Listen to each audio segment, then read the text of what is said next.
and I made him watch.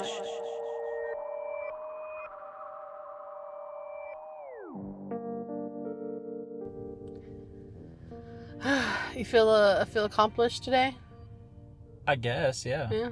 I mean, We did some adulting, yeah, we did adulting and, as one does, I reckon. as one must do, to keep one's sanity. Yes.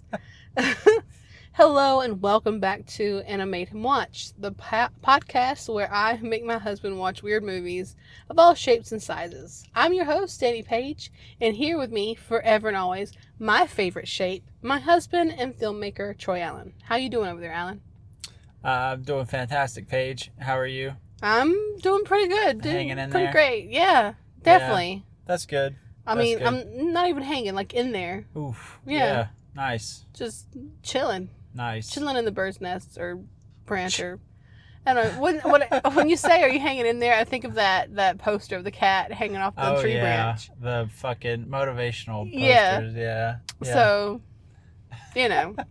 I mean, we've been doing really good. Like I've been getting a lot of engagement on the TikToks and stuff, so that's really good. You've been working hard on that, and I appreciate it. Yeah. So I'm excited about that. We've surpassed 100 followers on TikTok. It may not seem like a lot, but it's a lot to us. So we really appreciate it for all of those that have followed. So yeah. So earlier this year, my friend Phil made me watch this one. So we can completely blame him on the fact that we had to watch this. I made you watch Wizards from 1977, about twin brothers. One happens to be a Nazi and the other one's like an old stoner that have some mommy issues and fight over which is better, technology or magic. I gave it a 5 out of 10. Although the movie had a great message, it had a lot of Nazi imagery, and it was, that was something. I'm very upset with you. Why did you make me watch this? I get that's the title of the podcast, but like, come on, dude. Like, have some fucking decency, man. This was It wasn't that bad. Okay, all right. First off, I feel like bad is objective, okay? Okay. And to me, this was a fucking fever dream of a movie. It is. Yep. It's like if Frodo and Samwise were in Saving Private Ryan. Like, what the fuck is this? I'm super upset that I had to watch this. And if you must watch this, in your own personal life, then I bid you Godspeed, because it's a fucking travesty. It's not a travesty. It's very psychedelic almost. It's out there with how they curated the imagery for this movie, because it's actually our first animated movie. Yes. So the artwork is fantastic. I love the artwork. It reminds me a lot of the animated Lord of the Rings from the 70s. There's a reason.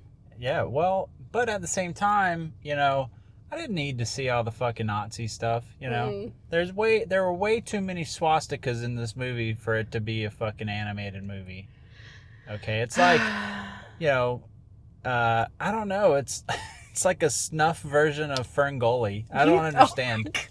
Okay, let's get into it, okay? Let's get into it. All right. The movie begins with this shot of this giant-ass book. It's like a fairy tale looking book. It's huge. It's gigantic. And our female narrator reads the first page of the book.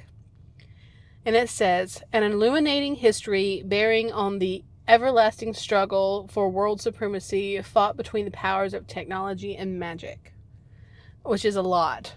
That's one sentence that says so much. It might as well have been the fucking Necronomicon. Okay? Honestly. I mean, it had, to me, that sentence there had no bearing on the rest of the fucking movie. I don't know. Anyways. It does. It does. Exactly what happens in the movie. Yeah. But the book, this phrase has such more seriousness to it than the actual essence of the movie. Yeah. Because you have this very... Okay. We're going to get into this. Okay, we're getting ahead of us. Let's get into the movie. Let's finish this first. and then we can go into the details. The narrator continues to explain what happened on Earth for the last thousands or millions, actually, of years. So a nuclear war has destroyed the world. There are very few humans left, and these strange beasts roam the Earth. After 2 million years, the humans rise again from the Earth as different types of creatures. Some are like fae folk, like elves and fairies, which are the good creatures that live in a peaceful realm called Montagra. Montagra. Montagar? They say it. I think it's Montagar. Montagar. Yeah. And the others are like weird lizard people and imps, known as mutants, and they live in the technology and dark realm called Scorch. Also, they're wizards. Hell yeah. Delia is the ruler and has ruled for a peaceful 3,000 years, but after this strange storm, she kind of goes into a coma as the storm rages on outside. When her people finally check on her, Delia has given birth to twins while she had weakened, so she's like on her deathbed pretty much. Obviously, these are magic twins. Their personalities are like two sides of a polarized magnet. It's kind of explained like that in the movie. Mm-hmm. Avatar is the good one. Black Wolf is the bad one. Avatar is voiced by Bob Holt. Black Wolf is voiced by Steve Gravers. After years of training her sons, mostly Avatar, Delia passes. While Avatar was super sad about it, Black Wolf was just like, hell yeah, mom's dead. And I'm not even kidding. The boys fight out over who should rule after Delia, because Black Wolf wants it real bad. And they have a battle until Black Wolf is defeated. What a loser. For some reason, when you said Black Wolf wants it real bad, I pictured Jennifer Coolidge saying it. What a hot dog, real bad.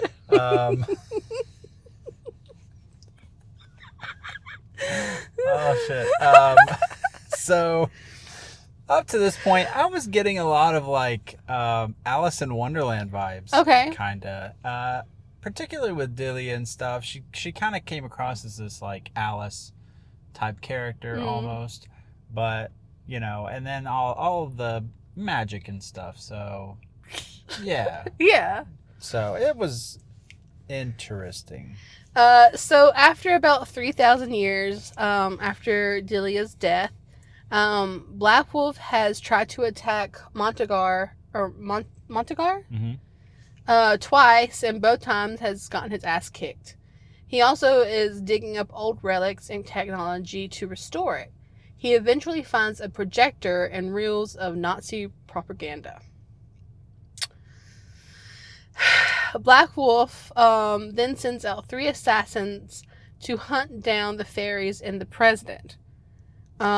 We then follow the assassin Necron 99 as he wanders through the wastelands, and we get a peek at what's going on in Scorch, and none of it's good. You got a bunch of stuff, nasty stuff going on in Scorch. Mm-hmm. Things that... This movie was rated PG, by the way. This movie is rated PG. But down in Scorch, in the underbelly, in the lower city, you've got like prostitution, you've got drinking, you've got gambling, you got people fighting and stuff. It's not a good time. Also, David Proval is the voice of Necron 99. So I have to say, Necron 99 was kind of a badass name. Yeah. And it was, I don't know, it's kind of reminded me a lot of like, have you ever seen Cool World with Brad Yes. Pitt? Yeah. Kind of reminded me a lot of that, as well as Heavy Metal 2000. Mm-hmm. It's adult. It's early, like, adult cartoons. Yeah. But the fact that it was fucking PG. Mm-hmm. I mean, was it like PG-13? No, just PG from what I read. Wow. That explains a lot, honestly. Like, I'm not even surprised. You know, 1977, man. Yeah. Yeah. Fuck it. When Necron comes across some fae folk in Montagar, he kills them, and then the other 2 assassins that were sent out also kill more Fae folk on their mission. In part, in a part of Montagar, two elves, Weehawk and another elf, are guarding the border. Then Necron 99 shows up and attacks, and he chases Weehawk through the forest. Weehawk is voiced by Richard Romanus. Okay. Weehawk is able to shoot Necron's horse creature thing, and he falls off a cliff. Necron survives the fall, and he wanders through the forest until he comes across Weehawk praying over his own fallen horse creature thing. Yeah. So I wonder if Avatar was the last Avatar. Did you write that joke down? I did. Yeah, I wrote that down. Anyways, the two-legged horse things that they're riding on. Yeah. I feel so bad for them because they don't have arms or wings. They're just legs. Like they're like gourd looking things on legs. They kind of look like a cross between like a horse and an elephant because they've got like this long nosy trunk looking thing. Kinda, yeah. But it's like, okay, like what if their ass itched or something? Like that would suck. Fuck, dude. I could imagine living like that. Oh, God. In a tower, Avatar is shacked up with the fairy queen, Eleanor. Eleanor is voiced by Jessie Wells. Avatar's attitude is just, like, really chill and laid back and a total stoner. Like, he's been smoking something. Eleanor, her father, the president, and Avatar talk about what's going on and that Black Wolf is coming after them in Avatar. Avatar is nonchalantly, like, he just goes on to tell Black Wolf's backstory, and, like, for the past 5,000 years, Black Wolf had been practicing in black magic, and Black Wolf's been up to some nasty stuff like killing and slaving. Also, if Eleanor is the queen, how does that make her father the president? Listen, we don't ask those types of questions here, okay? Whatever they do behind closed doors, that's their business, okay? That doesn't... Why would you say it like that? Because how else would she be queen? If he's the president. He's lower than her. Listen, you don't understand. Anyway. I do... No, don't say that. Don't be that way. It's just... It was very strange dynamics here. Like, how does the... Listen, of all the shit... is not... Of all the shit that's happened in this movie, that's what you're worried about? Really? Fuck is wrong with you? Like, this movie was so fucked from the get-go, and you're talking about how is she queen if he's president? It's not that fucked, okay? Dude. It's fucked, but you're making it out a lot worse than it is. Okay. I've seen this movie twice now. So, I mean... That explains a lot, actually. But yeah, I'm at this point I was starting to realize, like, okay, so Black Wolf is Saruman, right? Yeah. And Avatar is Gandalf. Kind of, yeah. Exactly, pretty much. But where are the hobbits? All around them. Everyone else is hobbits. Everyone's a hobbit. Everyone is the hobbits, but the wizards. Matter of fact, Weehawk had some big ass feet, dude. Yeah. He sure as fuck did. Mm-hmm. Dude, I'm honestly surprised they didn't get fucking sued for this shit. Listen, let's continue. Yeah. Okay. Still wanting more power, Black Wolf has his followers begin excavating an old world of things. The old world before the first Holocaust.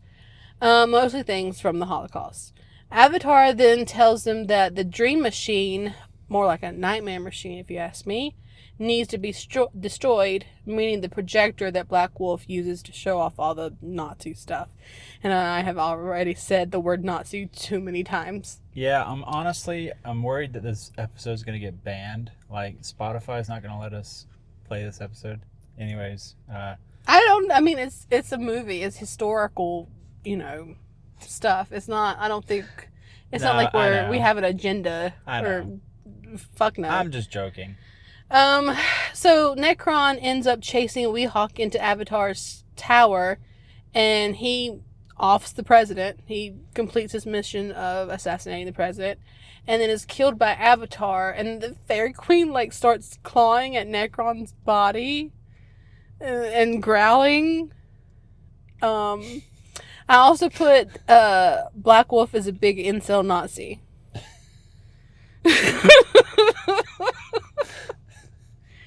Black Wolf learns that Necron has assassinated the president, and he starts to put his next plan into effect. And I don't remember the details. I really don't, because the Nazi stuff made me so uncomfortable. I just couldn't grasp the plan and what the whole deal was at this point. But then he gathers up his troops. There's this big segment of just gathering up his people, just so he can display the old film footage from World War II. And this group fucking loves it. They are eating that shit up. They are so happy about it. It's just Also, there's this little segment about small fairies getting ready to go to battle along with the elves, but we don't ever see that battle. We just see their dead bodies later on. And that was kind of sad. Yeah. Yeah. Yeah. So Black Wolf's army shows up for battle after the elves are like, ain't no way they gonna beat us because we've kicked his ass every other time. But Black Wolf pulls out that secret weapon, that Nazi propaganda, and these elves don't know what to do about it and freak out and lose the battle.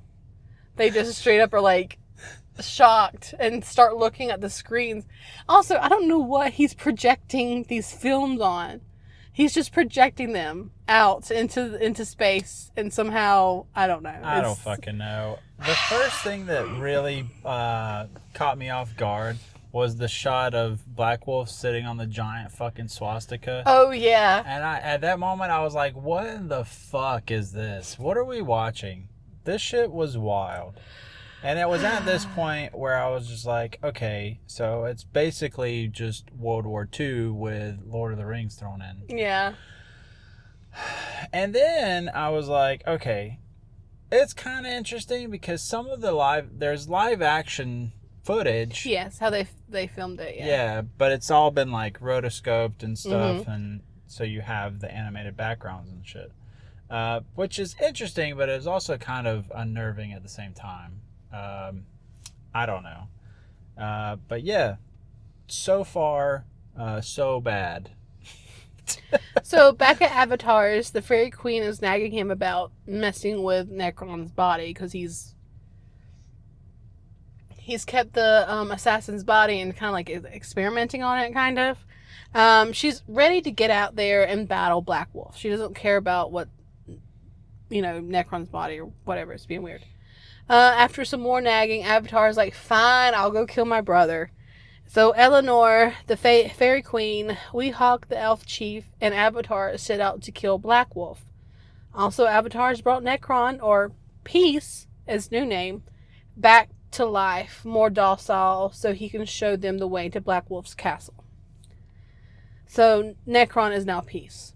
Just everyone knows. Yep. Meanwhile, Black Wolf's army has captured the elf army and are trashing the elf villages, just causing a big old ruckus, doing war stuff and war crimes, Also, they're looking for priests so they can ask them to take care of their prisoners of war. And there's so much problematic stuff that happens while the priests pray and about taking in the prisoners. It's just something else. I don't even know how to explain what happens in this scene. And it kind of, it gets that that feeling. What's his name? The guy who had that huge super trap church and wouldn't take people in during the Katrina or whatever. Oh shit. Osteen. Was that Joel Osteen? Is it Joel Osteen? I guess. Olsen, something like that. It's Osteen, yeah. But it kind of reminded me of that because these priests are taking 5 hours to give these people an answer on if they can take care of their prisoners or not. And once the 5th hour is up, the guys are like, yeah, just go with plan B. And they end up killing all the prisoners of war. Yeah. I'm pretty sure this movie is banned in Germany. We can look it up. I would be willing to put money on it for sure. I don't think it is. I don't even know how it was available in the first place to watch on Amazon. Like, Because it's good. It had a good positive message, kind of. You know, you know okay, who needed to die at the end died. You know. true. So, Blackwood's also having some issues with the old ball and chain. He's obsessed with having a human son, but when he asks the wise men if his child will be a mutant or a human, and they're like, "Nah, this one ain't it." And Black Wolf's wife isn't happy about it. After he threatens to kill the unborn child, and as he leaves her, she begs for him not to have it killed. Yep. So that's pretty fucked up. Yeah. Also, his wife was hot. Yeah. Yeah. Like, well, skinny bone arms got that, pulled that piece. True. Yep. Yep. I mean, Eleanor kind of hot too. Oh yeah, her nipples are always hard. Always hard. That's what I was thinking. I was like, is it just cold? Like, just really cold everywhere? It's rated PG. And it's PG, bro. 1977, dude. And when we say her nipples are always hard, from day one. Yo, first frame of her nipples are hard. It's. Yep. That's how it is. The heroic group has an encounter with some small fairies. They're the little mountain fairies. And they're just like showing off their magic, trying to purposely be annoying to Avatar, and it works. And an annoyed Avatar begins to call upon all kinds of powers and start showing off. There were so many drugs involved in making this shit. They're really just this. Anyway, while Avatar's showing off, Peace snatches up a rifle and splits unnoticed. This would be, without a doubt, the worst fucking acid trip to ever be on. Oh, this would suck. Dude, I would never want to watch this. Yeah, this would take days to recover from. It's going to take days to recover from already. True. You're already scarred. I'm calling this film avant-garde. Okay. Simply because I don't know what else to call it. Like, we're just going to say it's experimental in nature, you know, and just move on with our lives, I guess. Mm-hmm.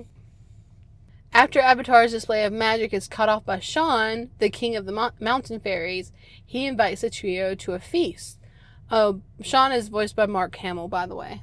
He did sound familiar. Just so you know. Yeah, the voice, I was like, he kind of sounds like Luke Skywalker. Which is funny because this being 1977, this was the same year that fucking Star Wars came out. Mm-hmm. So, I guess you could say Mark Hamill was in 2 films. It's just one film was good. Weehawk noticed that Peace is missing, and then an attack happens from the forest, and it seems like Necron is back and all up to his old tricks. The assassins kill King Sean, and the mountain fairies kidnap Eleanor. It's really quick.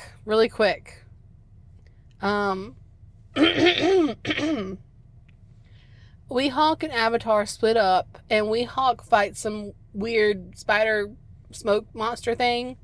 But then Peace shows up and saves him, and it turns out that it wasn't Peace that attacked the group, but the other assassins from Black Wolf. The mountain fairies discuss if they should kill Eleanor or not. You know, Eleanor discovers that she has full fairy powers by shooting this energy laser from her body. And it looks like she's kind of firing it from her tummy, kind of like a Care Bear. Kinda. Yeah. It's weird. Yes, she is a Care Bear now. She then summons a monster, but it turns on Eleanor instead of attacking the mountain fairies. Eleanor is ruthless. Yeah. Let's just put it that way. Yeah. She don't give a fuck.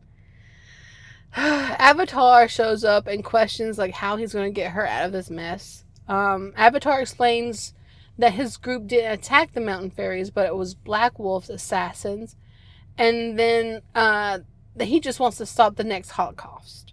a phantom of Black Wolf shows up and declares Avatar a liar, and the mountain fairies attack Avatar. The monster that Eleanor summons begins to crawl towards her.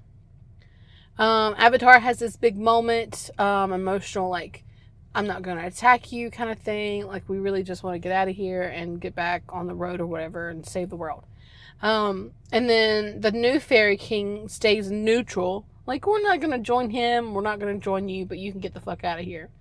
And he allows Avatar and Eleanor to leave, transporting them to a snowy mountain range. And they're traveling through the snowy mountains. And then Avatar discovers they have been traveling in circles for a while. This is a lot of filler footage here. Mm-hmm. And then they see two riders coming for them. And the riders split up and begin to come at them from both ends. And it turns out it's Weehawk and Peace. Yay. Yay. They're not dead. Nope, not dead. They made it. Yeah, they did. Weehawk with the fucking one-liners. I honestly forgot what he said now. I just remember it was fucking funny. It's like we found them, or... So they finally make it through the mountains and into the desert. They are met by an old companion of Avatar. I'm pretty sure his name was Abdul. Mm-hmm. He lets Avatar know that his army has been kicking ass and gathering weapons from Black Wolf's army. He also lets him know that the remaining elf army has joined his, so he's ready to go to battle. While at the camp, Black Wolf tries to attack Avatar with a demon, but Avatar is able to send it back to hell. Black Wolf then sends more attacks to the camp, including a tank. And to everyone's surprise, Eleanor kills Peace and jumps in the tank and heads back to Black Wolf's castle. Let's talk about it. First off, Avatar coming out of left field with the fucking "you shall not pass." And then he said, "You go back to hell," or something like that. But it was just, it was Gandalf doing the whole fucking "you shall not pass." And then I was just like, bro, that's a fucking tank. Okay? Mm-hmm. I wasn't expecting much out of this group, and I sure as fuck wasn't expecting Eleanor to hitch a ride. You audibly gasped when it happened. Did, yeah. Like, you were very shocked. I was like, you fucking bitch. Mm-hmm. How dare you?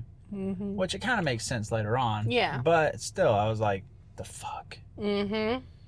So, Avatar is pretty out of it over Eleanor leaving him for his brother. But the war continues as Abdul and Weehawk ready for battle. Weehawk and Avatar advance to the castle, trying to keep low profiles as they make it into the lower city. But Avatar starts to spring up flowers and runs around shouting about love. And there's this whole scene with this guard and him, and just more filler and stuff. Yeah, honestly. Yeah. Poor Avatar, though. I think he was just going through something. That's what it was. So then, Eleanor left him. Yeah. Yeah. Weehawk kicks some Nazi ass. Mm-hmm. And that's always good, but he's wounded. Abdul's army shows up and is ready for battle, and there's this long ass segment. It's probably at least 5 minutes of the army is just setting up and going about, it just went so much longer than it should have been.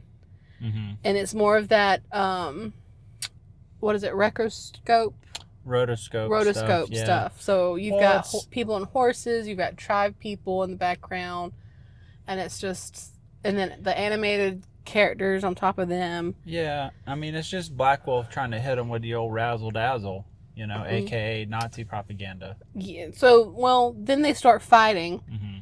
and the elves are looking like they're doing pretty good. Then the World War II footage begins again and just catches Abdul's army off guard, and they just start dropping like flies. Like, they get caught up in the movie, and the mutants just hack at them pretty much. Yeah. I really liked how the elves were really fucking standing on business. Mm-hmm. They were getting it done. Mm-hmm. And then once that fucking Nazi propaganda hit, it was just all over at that point. It was all over. It's all just over. So shocking and horrible. I would like to say, though, that I could see how this movie was influential to movies, in the future from that, such as like Who Framed Roger Rabbit. Yes. Because obviously, but like back in the 70s, rotoscoping was a relatively new technology. Mm-hmm. I mean, yeah, we saw it in films like Star Wars and stuff where they rotoscoped the lightsabers and all that stuff. But to the extent that you see it in this film, I don't really think we would see that again until at least the late 80s, early 90s. Maybe, yeah. Yeah. I mean, there's tons of movies we haven't seen so far. Right. So, and I think rotoscope was a big thing for like B movies and stuff as well.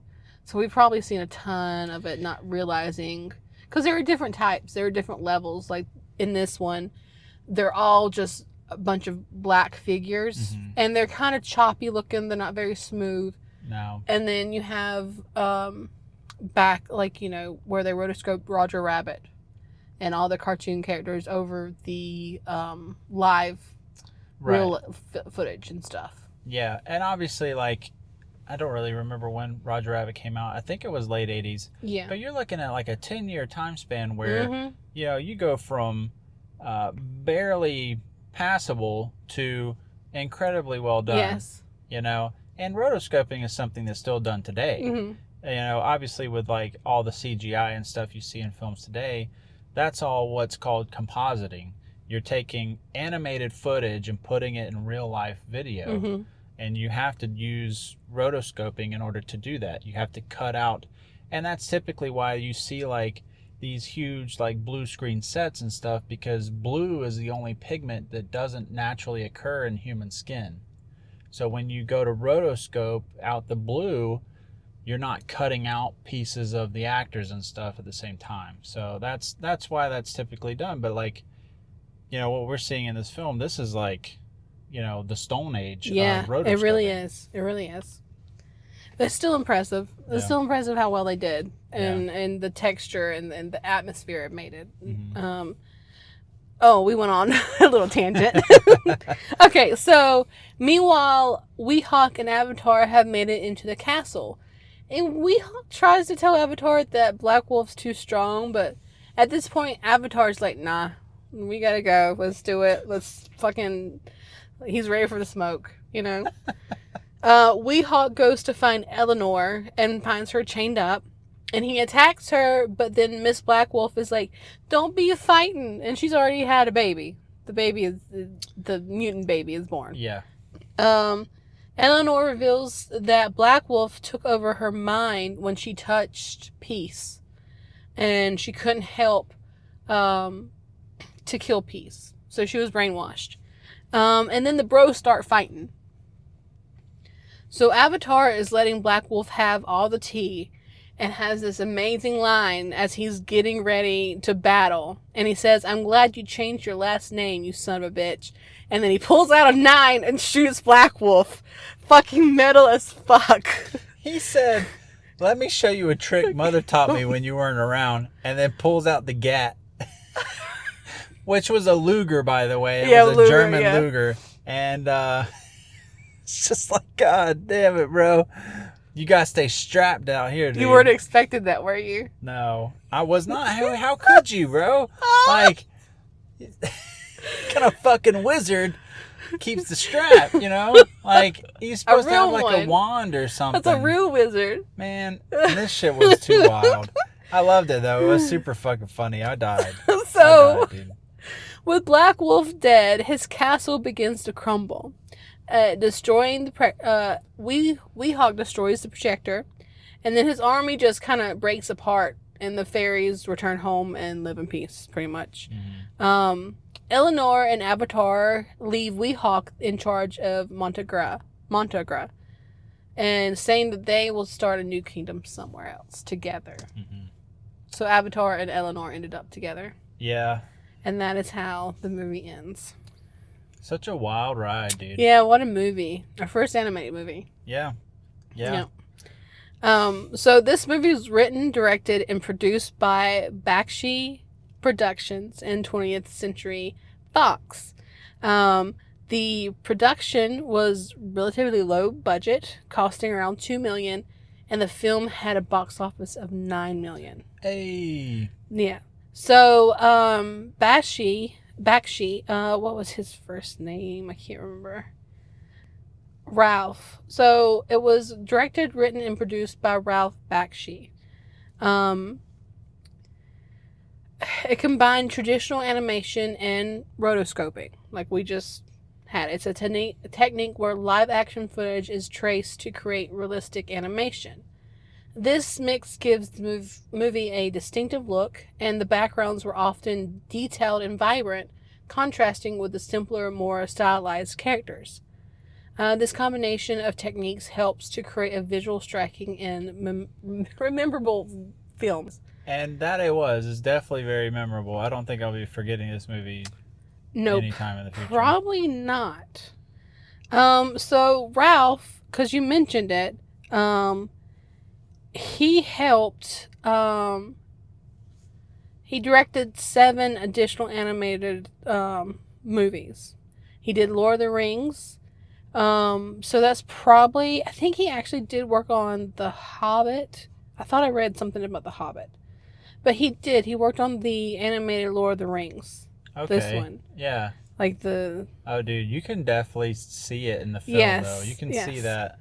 So he actually was really into like fantasy and stuff in high school, and he pitched this movie to a few different places under a few different names and stuff. Mm-hmm. And then when he was getting ready to pitch to 20th Century Fox, he actually included drawings from high school when he came up with the idea. Interesting. Yeah. Well, I mean, like I said at the beginning of the episode, the artwork was really well done. I really enjoyed it. And plus, with the rotoscoping and stuff,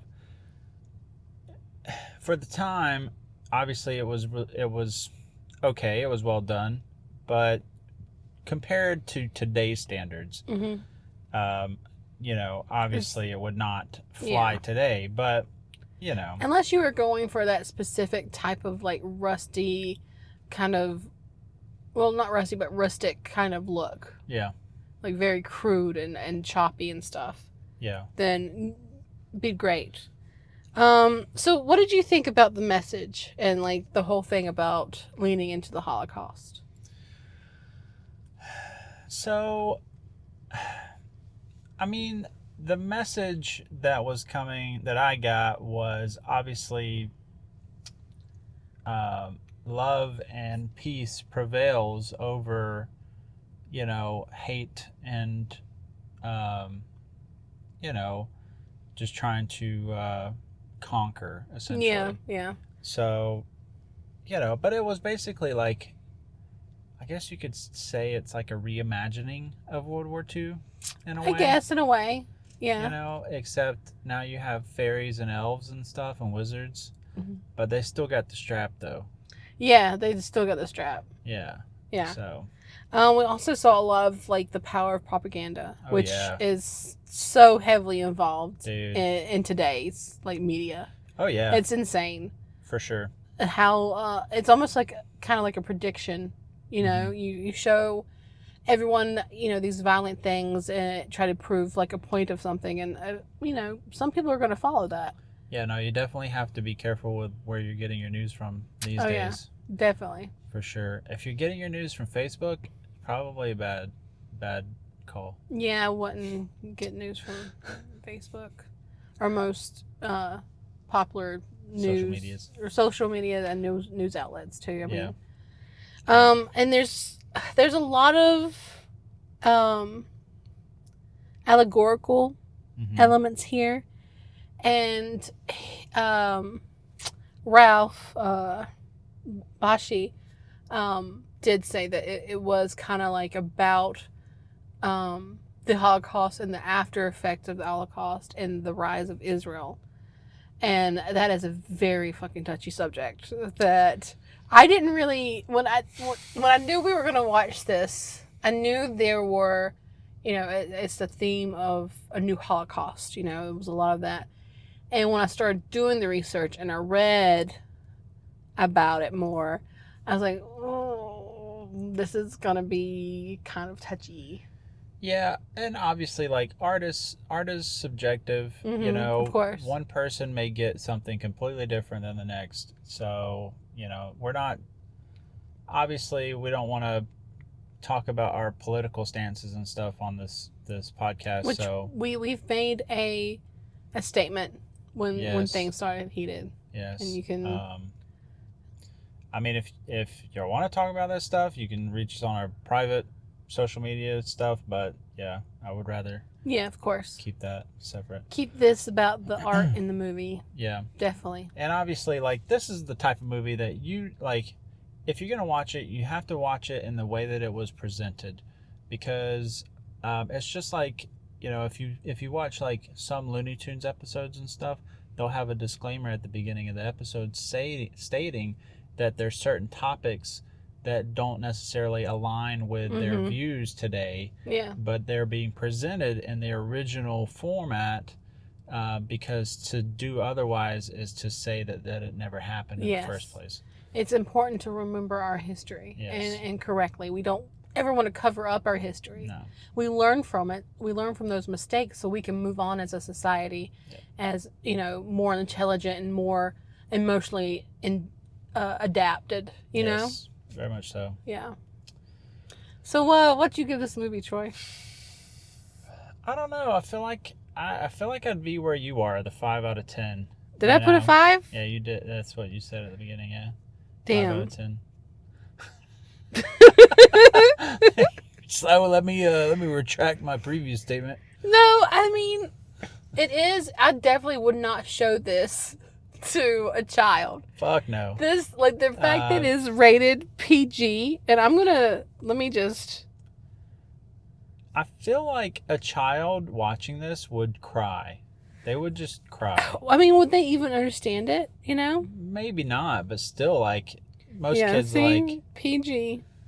Most kids like elves and fairies and stuff, but when you're watching elves and fairies get fucking massacred and shit, that's not an S. And talking about nuclear holocaust and slavery, and there's prostitution and all kinds of stuff going on in the background. Yeah, scantily clad women and stuff. It's like, not 24 hard nipples. Dude. Or 24/7 hard, not 24. Wow, dude. Not 24 hard nipples, There was but 24/7 hard. Baker's dozen of titties out there. Anyways. I'm sorry. This is. Anyways. This movie fucked me up again. Okay. It is such a wild ride. I would suggest, like, if you want to watch something so weird and just kind of out there that's kind of dark but hilarious, it's going to be this movie. It's that the ending alone, the line alone is worth it. Yeah, just make sure you got somebody to talk to after that, because, like, you don't be alone. Don't be alone. Maybe have your therapist on speed dial or something. Yeah, be prepared. Yeah, be prepared. Yep. So, but hey, the bad guy got shot in the end. He did. The Nazis fell once again. That's what's important about this movie. He got. Yep. Didn't even see it coming. Did not see that shit coming. Did not see it coming. Okay, where can they find us, Troy?